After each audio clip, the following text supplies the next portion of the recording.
Hi, it's Steve. Today we'd like to show you how to change the clutch lining on your washer, and it's a really easy job. All we're going to need is a 1/4" nut driver, a flat blade screwdriver, and a No. 2 Phillips screwdriver. We'll also need a pair of slip joint pliers, a ratchet with a extension and a 1/2" socket and a 7/16" socket. Let me show you how we do it. Now before we begin this repair, we will need to pull the washer away from its current sitting. We'll also need to disconnect the power, turn off the inlet water supply, and disconnect the fill hoses and the drain hose. Then pull it far enough forward that we'll be able to lay the washer back. Now our next step will be to lift the console back, and depending on the model, there may be 2 screws in the front corners or in the rear corners. So using our Phillips screwdriver, we'll remove those. And we'll just pull that console slightly forward and tilt it back. And that will expose the clips that secure the cabinet to the back panel. So using our flat blade screwdriver, we'll just go into the front portion of those clips and then pry them loose and slide them out of the back panel.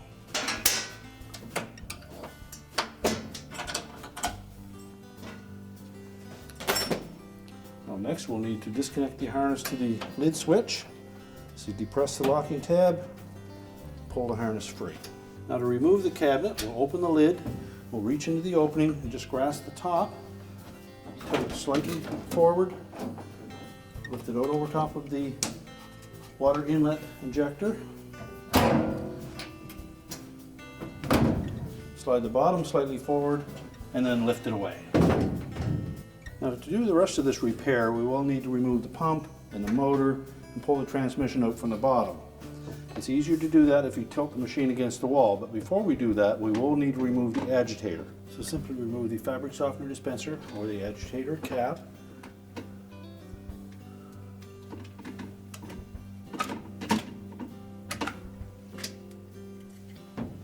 That will give you access to the 7/16 bolt. I'll hold the base of the agitator from turning as you loosen that bolt. Then grab the base of the agitator and pull the whole assembly straight off. So just spread this spring clip slightly to release the tension on it and slide it off the agitator shaft. Then lift off the spacer. Well, next we'll want to lay that washer down, and there may be some water in the drain hose, so empty as much of that out as possible or have a method for cleaning it up. Now with the washer tilted on its back, we now have better access to it. Our first step will be to disconnect the wire harness connector to the motor. So release the locking tab, just pull that free. And if your model has a capacitor attached to the side of the motor, you'll need to remove those wire terminals from the capacitor. And as well, there will be a connector that holds that harness to the base of the transmission. So depress the little locking tab on that plastic pin and slide that out and just push it aside. Now next we'll remove the pump. So with a flat blade screwdriver, just lift those spring clips up, give them a 1/4 turn and remove them.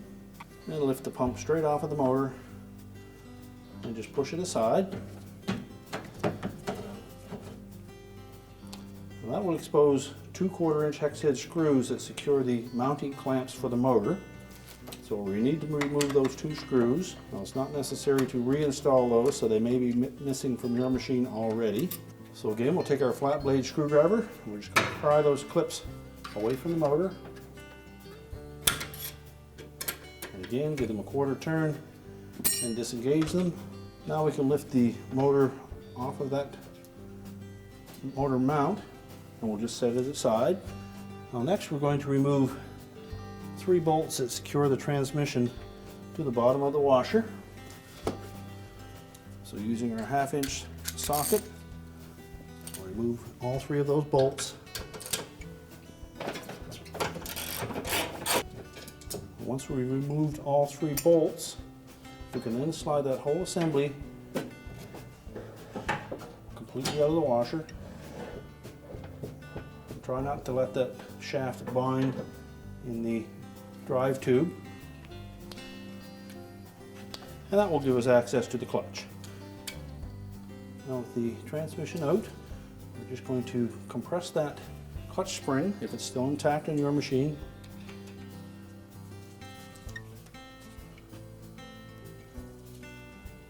Compress it completely and then pull the old clutch band out of the clutch drum. Now the new clutch band comes with a couple of different springs, so we need to make sure that we have the proper one for your model, and that will be indicated on the instruction sheet. And we'll take these two little caps, sit them over the spring. You'll note that there are little rectangular openings in that cap that will fit over these tabs on the end of the clutch band. So just spread that band enough that we can fit those in. Line them up so that they sit in place. And also take note that there are two little protrusions on the bottom side of those clutch pads, and they will face down into the drum. So again, using our pliers, we're going to compress that spring, slide it down over the shaft, and make sure it's fully inserted into that brake drum. Now before we proceed, we'll need to replace this brake driver, and it's held in place with a C-clip on the bottom of that spin tube shaft. So we'll need to remove that. You may be able to get a flat blade screwdriver under the edge of it. If not, you'll need to press on both sides of it enough to pop it off. I use my pliers to do that. Just give it a little bit of a bump. Once that's spread apart a bit, take a flat blade screwdriver and then pry it off.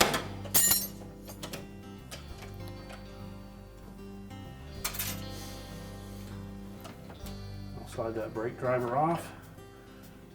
That metal cam may come with it.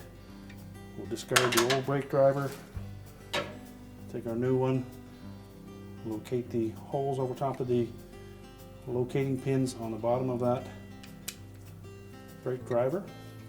There are also two slotted openings that will fit over this nylon bushing. Line those up.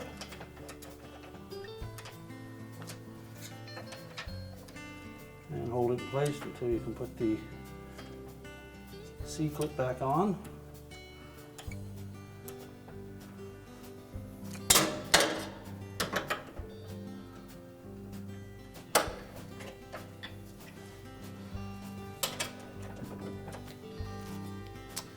And now we can slide the transmission shaft back in through that drive tube.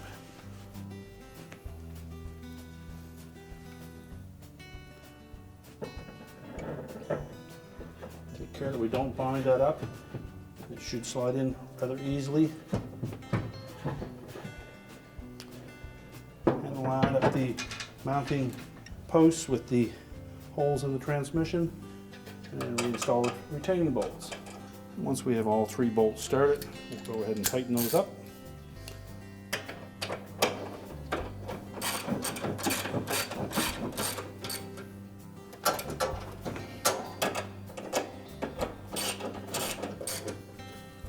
And make sure we have those nice and tight.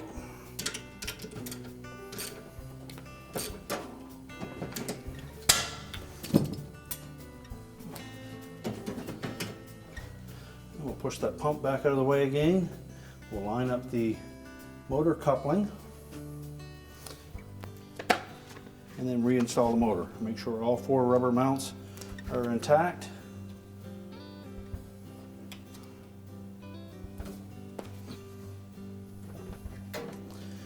And the motor should sit nice and flush. We'll reinstall the mounting straps and then just pry them onto the motor. Make sure the T-hook is completely installed on that motor mount. And if you wish, you can reinstall the retaining screws. Then we can position the pump back on top of the motor shaft. Make sure that the impeller lines up with the shaft,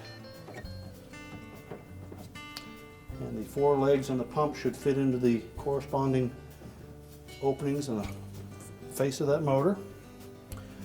We'll install the mounting straps, reinsert the wire harness pin into the transmission housing, attach the wires to the capacitor, and reconnect the motor harness connector. Make sure the locking tab engages. We're now ready to stand the washer up and put the cabinet back on. Now, when reinstalling the cabinet on this type of washer, we need to make sure that the lip on the bottom of the front of the cabinet goes below this cross rail on the front, and the lip on the bottom of the cabinet on the sides will sit on top of the side rails. And there are a couple of locating tabs, one at the front and one at the rear, that will fit into corresponding slots in the bottom of that cabinet flange. So we'll start by tilting the cabinet back to allow that bottom lip to go in underneath the cross rail, and then lower it down onto the side rails. Ensure that the cabinet is properly engaged to the base, and then we can install the mounting clips on the top. Now, to install the mounting clips, we're going to take that vertical edge, we're going to hook it into that tab on the back panel, position it over the slotted openings in the main top, and then just press it down into place. We'll reconnect the lid switch harness, make sure the locking tab engages, and then we can tilt the console forward, and we need to make sure that the little hooks on the end caps engage the openings in the main top.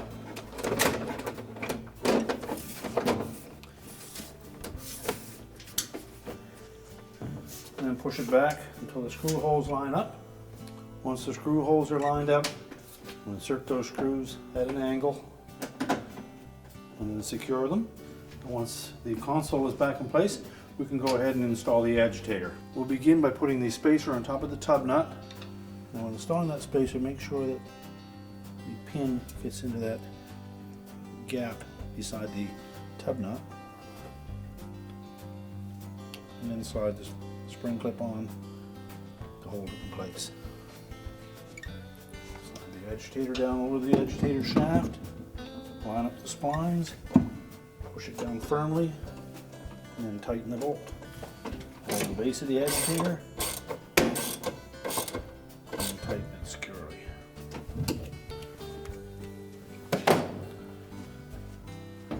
Make sure the O-ring on that cap is intact, and then just press it on.